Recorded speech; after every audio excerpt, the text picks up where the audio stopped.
don't carry unnecessary baggage. If you carry too much baggage on a trip, it just slows you down, right? Just weighs you down. And it'll slow everyone down in your family and everyone around you who's trying to do life with you. Baggage is that, it's that unresolved or partially resolved stuff from the past.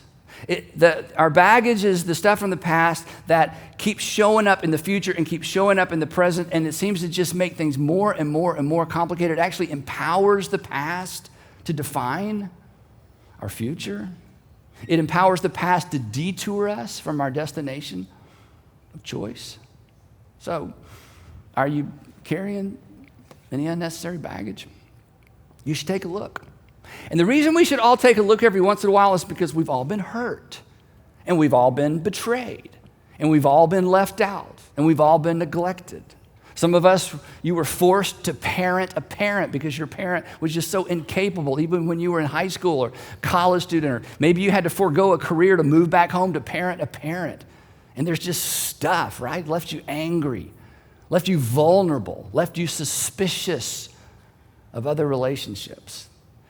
And it's hard to unpack that stuff. It's hard not just to carry along with us. And the reason it's hard to leave it behind is because it's part of our story. It's part of our life experience. So there's just something in us that's like, no, I just have to carry this with me the rest of my life because it was such an integral part of my life. But it's best to unpack and leave it behind. And the reason you know it's best to unpack and leave it behind is because you want the people you're doing life with to unpack theirs and leave theirs behind when it begins to complicate your life. But it's hard to imagine that.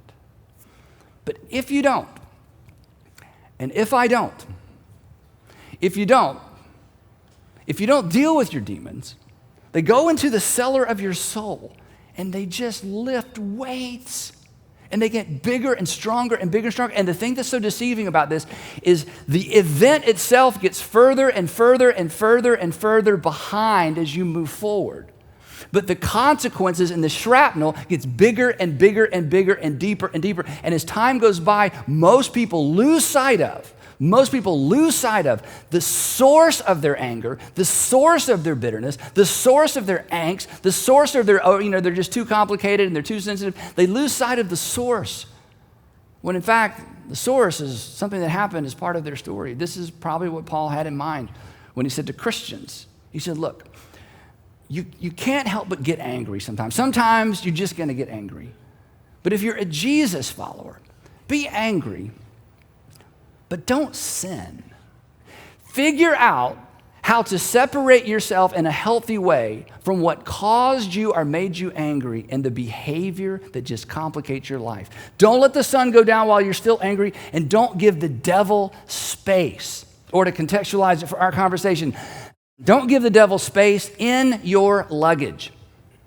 Don't give the devil a toehold, a handle, something that creates a place where he can hang on, a hiding place. And if you're not comfortable with the devil, we can change the word. Don't give bitterness, and don't give resentment, and don't give fear, and don't give anger a toehold, a place in your luggage where you carry it around over and over and over.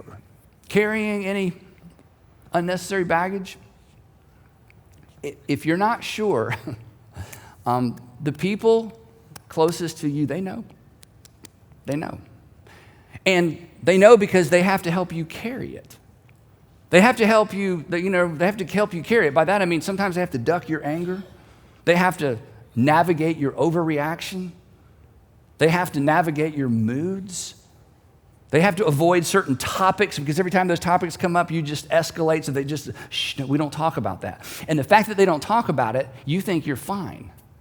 But it's because they're having to help you carry your baggage. They work hard to ignore or try to ignore your substance abuse. And the people who love you the most, will love for you to unpack that stuff, or to find someone to help you unpack that stuff. Or to use the Apostle Paul's words, he's just direct. He says, just get rid of it. Leave it behind. Get rid of all bitterness, rage, and anger, along with every form of malice. And then he tells us how, and it's so simple that it seems simplistic. He says it's I know you're going to, it just seems too simple, it seems too good to be true. He says, here's how you do it, by forgiving each other. This is how you get rid of bitterness and anger. You find out the source and you unpack and you forgive. And you say, Andy, but you don't know my story. And you're right, I don't know your story. And I would never say this except for what Paul says next. He says, you are to forgive just as in Christ God forgave you. That we don't forgive because people deserve to be forgiven. They may not, but then neither did we. We forgive because we've been forgiven.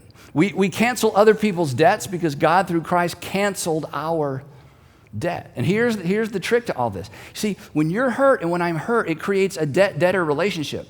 The hurt, the betrayal, the abandonment, whatever it might be, it creates debt. They owe me a childhood. They owe me a first marriage back. They owe me the opportunity to put my kids in bed at night. They owe me an education. They owe me, they owe me, they owe me, they owe me, they owe me. And what happens is that their debt becomes your baggage. And I've been there. We lug it around waiting to be paid back. And the problem is, of course, the people from our past, they can't pay us back. Half the time they don't even know they owe us anything. And the other reason they can't pay us back is because we come equipped with rear view mirrors, but no reverse. They can't give you your childhood back or a marriage back or an opportunity back or career back. They can't give it back to you. So get rid of all bitterness, rage and anger, along with every form of malice. Close those accounts. Tell your demons, I'm closing the gym. And they'll complain. But over time, their voices, not immediately, but over time, their voices will grow weaker and weaker and weaker. And it's not fair to forgive. It's not fair because they actually owe you. But it's not about fairness. This is about your freedom. So cancel those debts. Unpack all that stuff. Choose to forgive. Cancel their debt. You just decide. This is what forgiveness is. Forgiveness is, I've decided you don't owe me anymore. And who knows? Unpack all that stuff, you might be able to get by with a carry-on.